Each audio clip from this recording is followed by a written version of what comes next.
Hey everybody, it's Coach Alex from the Michigan Seminoles with a quick bat review of our two newest team bats.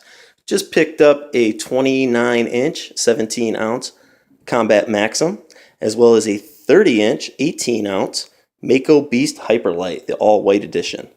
Both bats are beautiful right out of the box, but I wanted to point out some of the similarities and differences because I know I was doing a lot of research on both bats, and it'd be nice to see both bats in comparison to one another. Even though they're different lengths, I think you can get the gist of what both bats have to offer.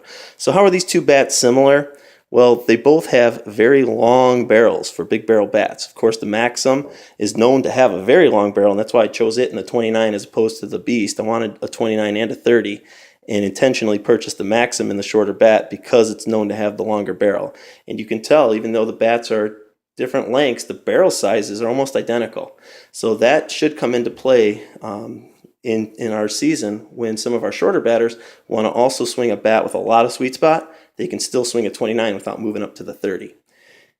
These bats are both also U-trip bats, meaning that they carry the 1.15 bat performance factor. Our league still allows that 1.15 stamp. Some leagues are going to a different bat certification for next year. The bats won't have as much pop. Both are also highly recommended online. If you check the reviews of either bat, you're going to be very impressed, and you can purchase with confidence because they're both highly recommended, highly suggested by coaches and players.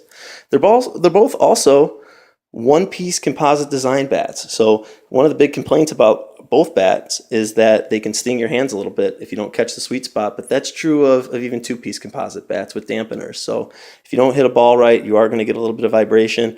We haven't hit these yet, but I assume that it'll ring true for these as well. Both also are very similar in the sense that they carry the same price tag. They're both around that $150 mark right now. Maybe they'll get a little cheaper. I did hear, and I'm not sure how true this is, that Combat was purchased by Easton. So I'm not sure that the Maxum will even exist next year, or maybe you'll see an Easton bat that is similar to the Maxum with a longer barrel. Maybe the Beast will move up. I've heard all kinds of things. Until you see next year's bats, you really don't know. But these bats do have a lot of similarities. How are they different? Well, there's also a few differences in these two bats as much as they are similar. First off is the barrel size.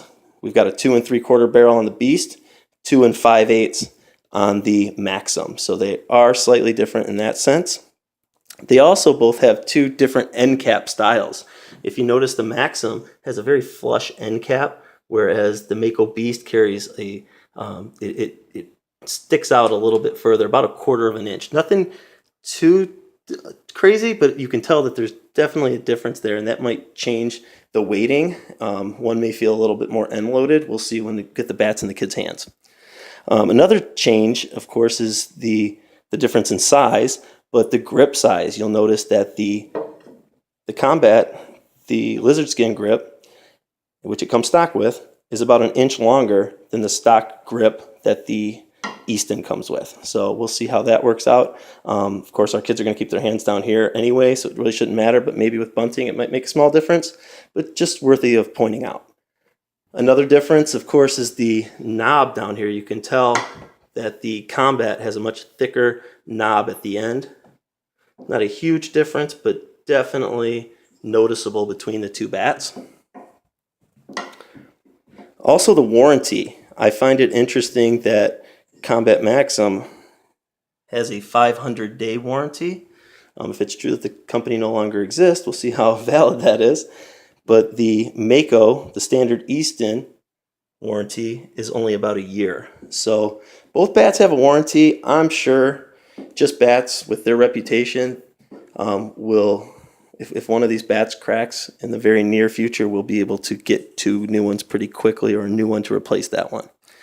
But those are some of the big differences. Also, something I noticed was the thinner handle on the Mako Beast as well, which it's also known for. So both bats are very similar. Both have their differences as well. I'm excited to get these in the hands of our 10-year-old kids, let them swing away here and see which one they prefer.